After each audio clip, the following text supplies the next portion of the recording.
तेरे ही कदमों में रौनक फरोज हर दो जहां, यही अदब से झुकाए हैं सर मकान जमा, यहीं से होता है सबको हसूले अमन व अमा। मैं छोड़कर तेरे कदमों को जाऊं भी तो कहां, तेरा गुलाम नहीं तो और क्या हूं मैं, तेरा गुलाम नहीं तो और क्या हूं मैं। ओशो के गांव में, ओशो की छाव में, 19वां अध्याय। ओशो नो स्कूल स्कूल, संभावनाओं के अवसर। ओशो कहते हैं, मैं एक स्वप्नदर्शी हूँ।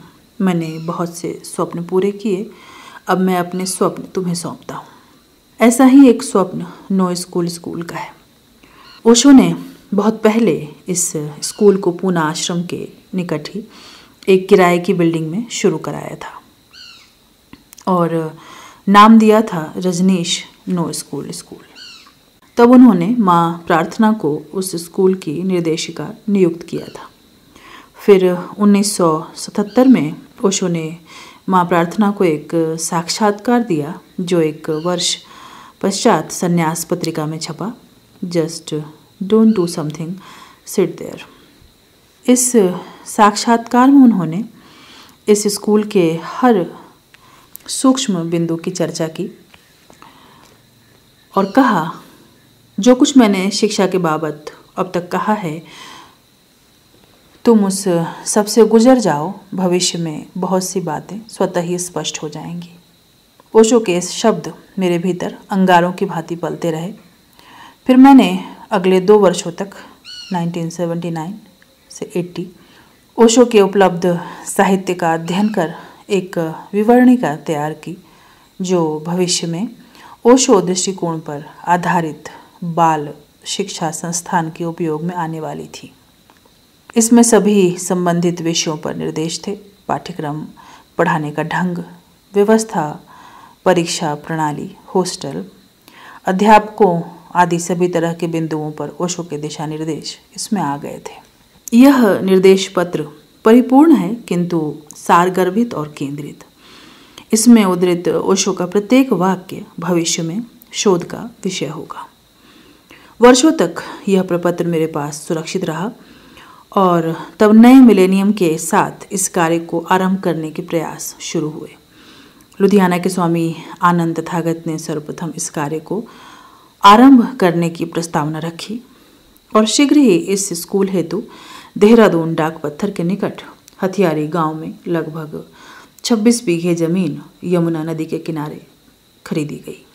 ओशो नो स्कूल स्कूल के सभी संभावित आयामों पर एक बुकलेट हिंदी व अंग्रेजी भाषा में छपाई गई और धीरे धीरे यह पुस्तिका देश भर के सन्यासियों के बीच पहुंचने लगी।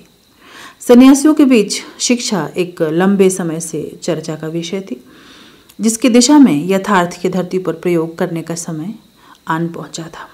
धीरे धीरे स्कूल का निर्माण कार्य आरंभ हुआ। सूरत के आर्किटेक्ट श्री गोहिल जी ने इसका मास्टर प्लान तैयार किया। स्कूल का निर्माण 2 चरणों में निर्धारित किया गया। मेरे भीतर ओशो द्वारा दिया गया स्वर्ण सूत्र नई शिक्षा का आधार ध्यान होगा गूंज रहा था। अतः प्रथम चरण में आधार को सुदृढ़ करने हेतु मैंने इस स्थान पर पिरामिड ध्यान कक्ष का निर्माण कराने का विचार किया, साथ ही कुछ कमरे ताकि वहाँ ध्यान की गतिविधियाँ आरंभ हो जाएं, और ऐसा ही हुआ। इस महत् कार्य के प्रथम चरण में मैंने स्वामी ज्ञान तीर्थ भारती, माँ प्रेमशीला, स्वामी अंतर जगदीश एवं माँ ध्यानाभा, स्वामी गोविंद चैतन्य को उस स्थान पर देखरेख हेतु रहने को कहा और वे सहर्ष तैयार हो गए।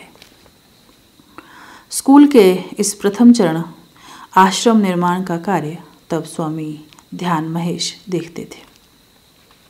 इधर ध्यान कक्ष आदि व्यवस्थाओं का निर्माण होता रहा और दूसरी ओर मैं स्कूल हेतु अनेकानेक विषयों जैसे प्रबंधन, शिक्षा, संपर्क आदि पर स्वामी अंतर जगदीश, स्वामी आनंद पावन, स्वामी गोविंद चैतन्य और स्वामी देवानाम से निरंतर चर्चा वार्ता करता रहा।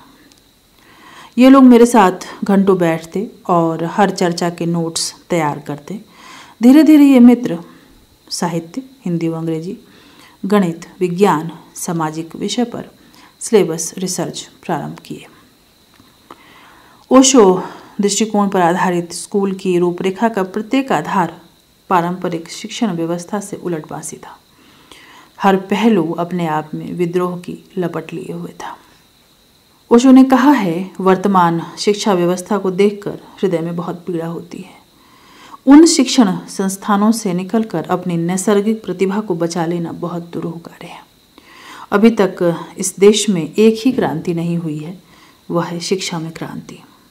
ओशो साहित्य से चुने गए सारगर्भित निर्देश बिंदुओं में समाया हुआ ओशो दर्शन पर आधारित शिक्षा का स्वरूप इस प्रकार है। शिक्षा की समस्त प्रक्रिया का मूल ध्यान हो। ध्यान अर्थात मन की विश्राम अवस्था। दूसरा बिंदु, साधन के रूप में विविध विषयों की पुस्तकीय जानकारी के साथ साध्य के रूप में स्वयं के बोध हेतु वातावरण तैयार मिले। तीसरा, स्कूल खोज का एक निमंत्रण हो, विद्यार्थी पर कुछ थोपा न जाए। चौथा, एक तो शिक्षा को महत्वाकांक्षा से मुक्त होना चाहिए, दूसरा आदर्शों से, दूसरे व्यक्तियों के अनुकरण से मुक्ति। पांचवा, शिक्षा के केंद्र में धर्म होना चाहिए, मंदिर मस्जिद बनाने वाला धर्म नहीं, बल्कि स्वयं के मंदिर के उद्घाटन का धर्म। छठा, पुरानी नैतिकता की शिक्षा के बजाय नई नैतिकता का आधार हो। बुरे को पहचानो, बुरे को जियो, बुरे के प्रति जागो, अगर जाग गए तो बुरा विदा हो जाएगा। सातवां, शिक्षा के केंद्र में व्यक्ति हो, समाज नहीं। समाज को हमें यंत्र मानना चाहिए और व्यक्ति को प्राण।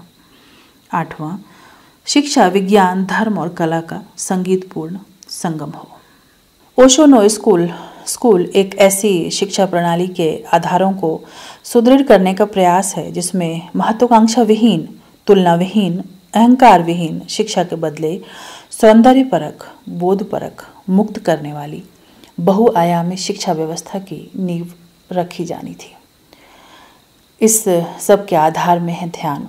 बच्चों की समझ एवं व्यक्तित्व के सही दिशा में संतुलित विकास का अनूठा स्वप्न इस स्कूल के द्वारा भविष्य में साकार होना था। स्कूल का प्रत्येक पहलू जैसे प्रबंधन, अध्यापन, शिक्षा का ढंग, हॉस्टल व्यवस्था आदि सभी अंग उपांग ओशो के दृष्टिकोण के अनुरूप जीवन से अनुकूलन एवं सामंजस्य बिठाते हुए एक नवीन प्रयोग से गुजरने वाले थे और नए मानव जोरबादा बुद्धा को जन्म देने हेतु एक प्रयोगशाला तैयार करने वाले थे। कार्य गति पकड़ने लगा। देश भर से मित्र और जिज्ञासु सन्यासी संपर्क करने लगे और शीघ्र अतिशीघ्र स्कूल को आरंभ करने का दबाव डालने लगे। कार्य की आवश्यकता को समझते हुए भी मैं कार्य की गति को नियंत्रित नहीं कर सकता था, क्योंकि हजारों कारक इसमें सम्मिलित थे। आश्रम निर्माण के उस प्रथम चरण में अनेक मित्रों ने अपना सहयोग दिया। स्वामी आनंद तथागत, स्वामी आत्म सत्यनारायण, स्वामी ध्यान महेश कदम जी, स्वामी आत्मोत्रिषा, स्वामी देव प्रेम, माँ अनुरागनी, स्वामी प्रेम अनुराग और भी न जाने कितने मित्र इस कार्य की सफलता हेतु निरंतर प्रयासरत थे। उन सभी मित्रों के चेहरे आज मेरे आंखों के सामने आ रहे हैं, जिन्होंने भगवान के स्वप्न में अपना अपना अंशदान दिया। ये सभी नाम अस्तित्व की हृदय भूमि पर स्वर्णाक्षरों में अंकित हो चुके हैं। तो धीरे धीरे आश्रम एक छोटे रूप में विकसित होने लगा और यहाँ शिविर सत्रों का आयोजन भी हुआ। ध्यान करने हेतु जो भी मित्र शिविरार्थी यहाँ आते, उनसे शिक्षा विषय पर चर्चा होती और वे इस खबर को दूर दूर अपने अपने क्षेत्रों में ले जाते। आश्रम निर्माण स्कूल निर्माण के प्रथम चरण का हिस्सा था, जो निर्धारित समय पर 21 मार्च 2005 को उद्घाटन के साथ संपन्न हुआ। इसी बीच मैं स्कूल के हॉस्टल आदि निर्माण हेतु धन व्यवस्था संबंधित चर्चाएं मित्रों से निरंतर कर रहा था। इसके निर्बाध संपन्न होने में मुझे जरा भी संशय न था। अनेक सन्यासी मित्र इस कार्य हेतु तत्पर थे। संभवतः यह एक चुनौती भरा, जोखिम भरा कार्य था, जिसने उनकी विचार सरणी को मत डाला था और उन्हें भगवान के इस कार्य में हाथ बटाने हेतु प्रेरणा दी थी। वर्षों तक ओशो के कार्य को करते हुए मैंने पाया कि यदि गुरु के प्रति श्रद्धा हो और स्वयं का संकल्प हो तो कोई भी लक्ष्य असंभव नहीं। कठिनाइयाँ तो जीवन में आती ही हैं, पर सच्चे शिष्य की परीक्षा भी तो वही है। जब एक हाथ गुरु के हाथ में दे ही दिया तो फिर भय कैसा। मैं इन्हीं भावों के साथ बाल शिक्षा कार्य की ओर अग्रसर हुआ था और धीरे धीरे ओशो नो स्कूल के निर्माण के आयोजन बनते गए। प्रथम चरण का कार्य पूर्ण हुआ और इधर मैं अस्वस्थ हो गया। इस कारण कार्य की गति कुछ धीमी हुई है, पर मेरा भरोसा है कि एक न एक दिन यह स्वप्न जरूर पूरा होगा। ओशो नो स्कूल भविष्य में सच्ची मानवता हेतु नींव का कार्य करेगा। यद्यपि आज तो यह एक संभावना ही है, पर इस अवसर में यथार्थ की पगध्वनियाँ हैं, जिसके जमीन पर साकार होते ही मनुष्य होने की गरिमा का वास्तविक अर्थ हमारे हाथ होगा। यह कार्य, यह स्वप्न ओशो का है और इस नाते पूरी मानवता का। भविष्य में नो स्कूल का सपना जमीन पर जीता जागता फलता फूलता दिखाई देगा। इस क्रांति मशाल की चिंगारियां पूरे जगत में बिखर जाएंगी और विद्रोह की लपटों से सुशोभित हो जाएगी यह धरा। परख के, देखभाल के, फरे बेजीज खाए जा, समझ के, जानबूझ के यहाँ से जी लगाए जा। यहाँ बनी है जो भी शय बिगड़ने को ही बनी है, यह देख के भी खूब तर हर एक शय बनाए जा। न सोच ये कि तेरी बात पा भी जाएगा कोई, है बात काम की अगर तू गलगला मचाए जा। यही सदा उठेगी नारा बन के कायनात में, यही सदा उठेगी नारा बन के कायनात में। कोई सुने नहीं सुने सदाए हक मनाए जा, कोई सुने नहीं सुने सदाए हक लगाए जा। परख के देखभाल के फरे बेजीस्त खाए जा। जो घर बारे आपनों से आज का पत्र। शुभाशीष। एक साहित्यकार के लिए साहित्य और एक कलाकार के लिए कला उसके स्वयं या अहम से जुड़ी होती है।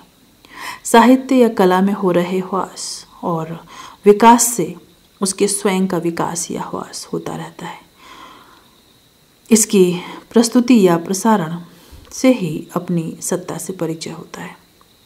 हम ओशो के शिष्य मौलिक रूप से ध्यान से जुड़े हैं, अर्थात स्वयं की सत्ता का उद्घाटन अपनी साक्ष्य और निर्विचार स्थिति में करते हैं, फिर इससे स्फुरित उल्लास और अहोभाव को प्रकट करते हैं, जिसे हम साहित्य या कला के रूप में पहचानते हैं।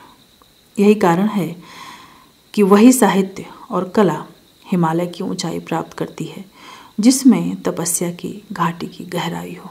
ध्यान साधना से गुजरती रहो, साहित्य साधना करती रहो। प्रकाश स्वयं ही प्रकाशित होता है।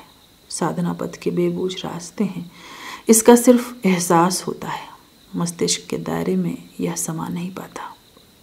शेष आनंद तुम्हारा आनंद वैराग्य।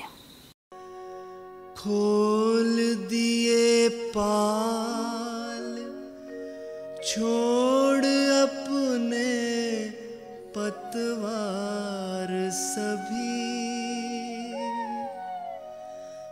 हो कर सवार प्यारे